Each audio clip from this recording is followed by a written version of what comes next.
Meet Steve. Steve's in the middle of a research assignment, and he's having a hard time deciding which of the sources he's seeing will be most useful for his paper. To help him narrow down his results list, Steve should try evaluating it using the CRAP test. CRAP is an acronym developed by librarians to help students remember important criteria for evaluating sources, and it stands for currency, relevance, authority, accuracy, and purpose. With currency, Steve needs to make sure that the information is recent enough to still be relevant to the points he's trying to make in his paper.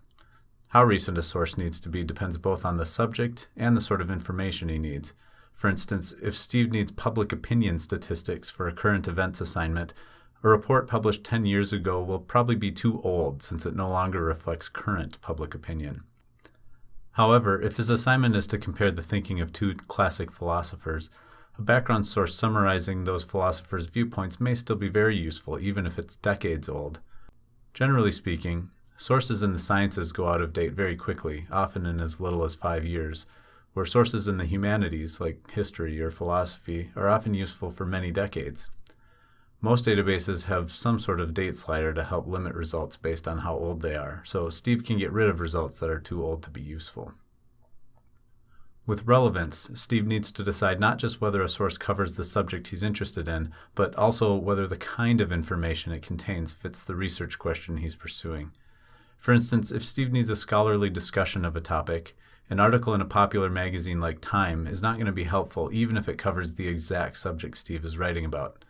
Articles in popular magazines like this tend to be simplified for lay audiences and don't have the depth of analysis or source documentation Steve would find in a scholarly journal article. Since many databases contain both scholarly and non-scholarly sources, if Steve wants scholarly articles, he should look for a limiter that allows him to focus in on those, weeding out things like reviews, news articles, or any other source type that won't contain the kind of information he needs. With authority, Steve needs to make sure that the authors and organizations behind the source he has found are qualified to write on his topic. This is especially true when Steve uses open web searching tools like Google. He should look to find who wrote the source, what sort of credentials or training that person has that would make him or her worth listening to, and what sort of organization is behind distributing the information. Journal articles and books often contain information about the authors, usually either at the very beginning or the very end. If that information isn't provided in a source Steve finds, searching for an author or a journal's website or Wikipedia article can be helpful to learn about their authority on a subject.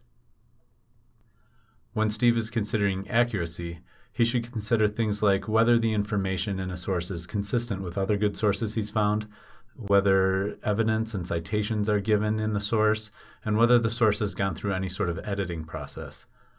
Most scholarly sources go through an editing process called peer review, where experts in a field review a source's information before it's published.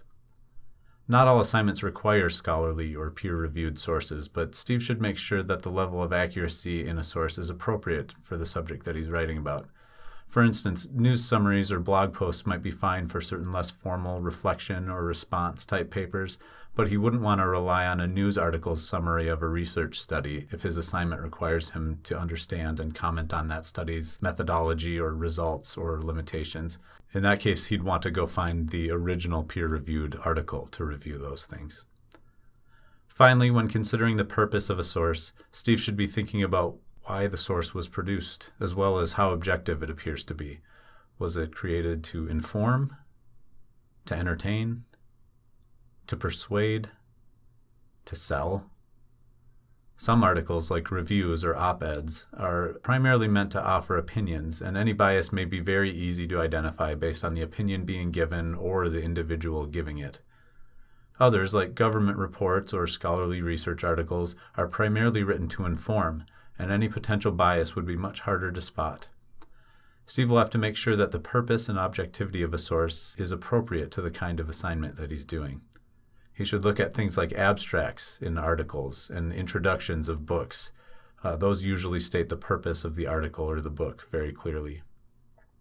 Using this CRAP test, Steve can go through his list of results and decide which sources have the appropriate currency, relevance, authority, accuracy, and purpose to use in his assignment, and by doing that, he can ignore or come back to the rest of his results.